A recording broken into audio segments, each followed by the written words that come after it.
Assalamualaikum warahmatullahi wabarakatuh. Pertama-tama saya ingin mengucapkan terima kasih kepada Bapak Diki Suraman MPD selaku dosen pengampu mata kuliah bimbingan sekolah dasar. Pada kesempatan kali ini, saya dan kelompok saya akan mempresentasikan mengenai program bimbingan dan konseling di tingkat sekolah dasar. Sebelumnya perkenalkan, nama saya Andi Siti Nurfadila, NIM 0501201015, dan materi yang pertama yaitu perencanaan bimbingan dan konseling di sekolah dasar. Berkenaan dengan upaya bimbingan di sekolah dasar, istilah perencanaan program bimbingan diartikan sebagai upaya para personil terkait di sekolah, yaitu guru, pembimbing, dan guru kelas dalam mempersiapkan segala hal yang diperlukan untuk kepentingan pelaksanaan program bimbingan di sekolah dasar. Selanjutnya adalah hal-hal yang harus diperhatikan dalam perencanaan program bimbingan. Hal pertama yang harus diperhatikan adalah tujuan pendidikan dan karakteristik sekolah dasar. Pelaksanaan program bimbingan di sekolah dasar dimaksudkan untuk mendukung pencapaian tujuan pendidikan SD secara keseluruhan. Bimbingan di sekolah dasar harus diarahkan untuk memfasilitasi anak dalam mengembangkan diri, menguasai berbagai pengetahuan dan keterampilan dasar yang bermanfaat sesuai dengan tugas perkembangan anak seusia SD, serta dalam mempersiapkan diri memasuki jenjang SMP. Yang selanjutnya atau yang kedua adalah kebutuhan dan karakteristik siswa SD. Agar program bimbingan yang dikembangkan benar-benar bermanfaat, maka kita harus memahami karakteristik dan kebutuhan siswa di sekolah dasar. Hal lainnya yang perlu diperhatikan adalah tugas perkembangan anak SD yang berdampak pada program pendidikan.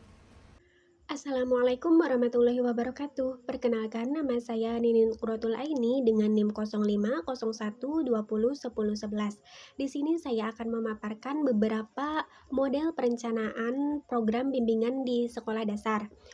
Ada beberapa model perencanaan program bimbingan di sekolah dasar antara lain, yang pertama, karakteristik model. Berikut ini dikemukakan suatu model pengembangan program bimbingan di SD yang disebut sebagai model komprehensif. Program bimbingan dan konseling komprehensif adalah suatu model pengembangan program yang difokuskan pada penciptaan lingkungan yang kondusif bagi siswa untuk dapat mengembangkan kebutuhan, kekuatan, minat, dan isu-isu yang berkaitan dengan berbagai tahap perkembangan siswa.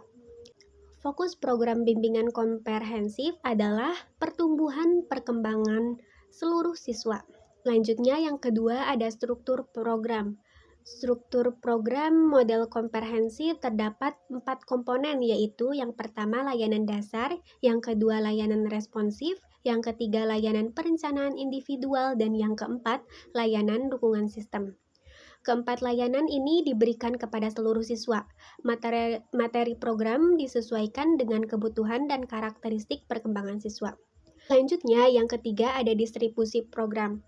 Untuk siswa SD, distribusi keempat aspek layanan tersebut adalah yang pertama, layanan dasar sekitar 50%, yang kedua layanan responsif sekitar 25%, dan yang ketiga, layanan perencanaan individual sekitar 25%. Selanjutnya yang keempat yaitu rumusan tujuan program. Tujuan pertama, pembuatan keputusan yang efektif. Tujuan kedua, sistem dukungan. Tujuan ketiga, lingkungan belajar. Tujuan keempat, menjadi pelajar sepanjang hayat. Tujuan kelima, integrasi masyarakat yang beragam. Tujuan keenam, tanggung jawab masyarakat. Tujuan ketujuh terakhir yaitu visi pribadi. Selanjutnya yang kelima ada komponen program. Yang pertama ada layanan dasar, yang kedua layanan responsif, yang ketiga layanan perencanaan individual, dan yang keempat dukungan sistem. Assalamualaikum warahmatullahi wabarakatuh. Saya Firdaus Aulia. Di sini saya akan menjelaskan poin yang kedua, yaitu tentang pelaksanaan bimbingan dan konseling di SD. Kegiatan pengumpulan data biasanya dilaksanakan pada setiap tahun ajaran baru. Oleh sebab itu, berbagai perangkat instrumen pengumpulan data harus sudah disiapkan sebelumnya. Pengumpulan data dilakukan terhadap setiap siswa, baik siswa baru maupun siswa lama. Bagi siswa baru, salah satu tujuannya adalah identifikasi awal tentang pribadi siswa yang meliputi identifikasi kemampuan, keberbakatan, dan keterbatasan siswa, serta kondisi sosial ekonomi orang tua siswa. Bagi siswa lama, pengumpulan data diarahkan untuk melengkapi atau memperbarui data agar tetap up to date. Menurut Ahman, 1999, pengalaman memasuki sekolah merupakan pengalaman pertama masuk sekolah yang sesungguhnya. Kesan pertama sangat penting karena akan mendasari sikap setiap siswa selanjutnya terhadap sekolah. Layanan orientasi dan pemberian informasi pada awal memasuki sekolah merupakan kegiatan yang strategis. Dalam kegiatan ini, siswa diperkenalkan dengan guru-gurunya, kelasnya tempat belajar, ruang perpustakaan, ruang UKS, WC, dan fasilitas sekolah lainnya, tata tertib sekolah, cara belajar, dan cara bergaul.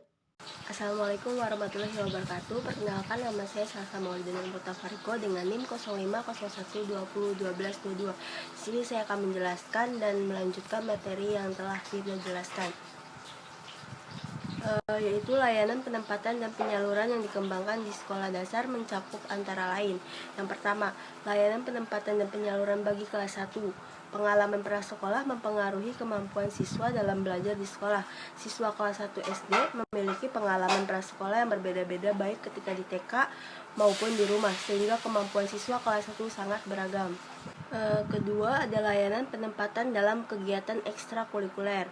Salah satu daya tarik SD bermutu karena banyak melaksanakan kegiatan ekstrakurikuler seperti olahraga, kesenian, bahasa Inggris, komputer, dan pramuka. Banyaknya pilihan kegiatan ekstrakurikuler terkadang membingungkan anak. Siswa umumnya ingin mengikuti semua kegiatan yang ditawarkan sekolah. Ketiga, layanan penempatan dan penyaluran dalam kelas unggulan. Siswa yang direkrut menjadi siswa kelas unggulan adalah siswa kelas 4. Dengan pertimbangan bahwa siswa kelas 4 telah mulai dapat berpikir rasional baik pada SD inti maupun SD imbas. Cara mendapatkan siswa kelas unggulan dengan cara merekrut semua siswa yang memenuhi persyaratan yang berbeda di lingkungan gugus tempat diselenggarakan. Assalamualaikum warahmatullahi wabarakatuh. Saya Fidi Ismailia dengan nomor NIM 0501201001. Di sini saya akan melanjutkan materi yang telah dibawakan oleh rekan saya Salsa. Contoh pengembangan materi layanan dasar antara lain: yang pertama, kesuksesan belajar; yang kedua, keterampilan belajar; yang ketiga, kesadaran akan pentingnya harga diri; yang keempat, motif berpresentasi; yang kelima, pembuatan keputusan, penyusunan tujuan, perencanaan, keterampilan pemecahan masalah; yang keenam, hubungan antar pribadi yang efektif; yang ketujuh, keterampilan komunikasi; yang kedelapan, hubungan antar manusia yang berbeda kebudayaan; dan yang kesembilan, tingkah laku yang bertanggung jawab. Layanan responsif diberikan kepada siswa yang membutuhkan bantuan langsung. Untuk hal ini, maka guru dapat memberikan layanan konsultasi atau nasihat kepada siswa. Oleh sebab itu, guru perlu memprioritaskan kesiapannya untuk membimbing siswa dalam hal-hal berikut. Yang pertama, ada potensi dropout; yang kedua, mengatasi stres; yang ketiga, masalah kewanitaan atau menstruasi dan lainnya; yang keempat, tekanan orang dewasa; yang kelima, sikap dan tingkah laku di sekolah; yang keenam, hubungan antar teman sebaya; yang ketujuh, pengalaman traumatik; yang kedelapan, kematian anggota keluarga atau teman; yang kesembilan, perceraian orang tua; yang kesepuluh, salah asuh; dan yang ke-11 adalah pergaulan anak laki-laki dan juga perempuan. Assalamualaikum warahmatullahi wabarakatuh. Perkenalkan, nama saya Nisa Nur Hasana Ismail dengan NIM 0501201197, Prodi PGSD semester 3. Saya di sini ingin menjelaskan tentang evaluasi pelaksanaan program bimbingan. Penilaian suatu program jangan dipandang sebagai suatu kegiatan yang tersendiri, melainkan harus dipandang sebagai bagian dari siklus Suatu proses pelaksanaan program tertentu, dengan kata lain evaluasi adalah sebagai kegiatan yang melekat dari suatu siklus kegiatan yang terencana. Dalam keputusan Menpa nomor 93 tahun 1995 dinyatakan secara tegas bahwa tugas pokok guru dalam melaksanakan bimbingan di SD adalah 1. Menyusun program bimbingan, 2. Melaksanakan program bimbingan, 3. Evaluasi pelaksanaan, 4. Analisis hasil pelaksanaan, dan 5. Tidak lanjut dari program bimbingan terhadap peserta didik yang menjadikan tanggung jawabnya.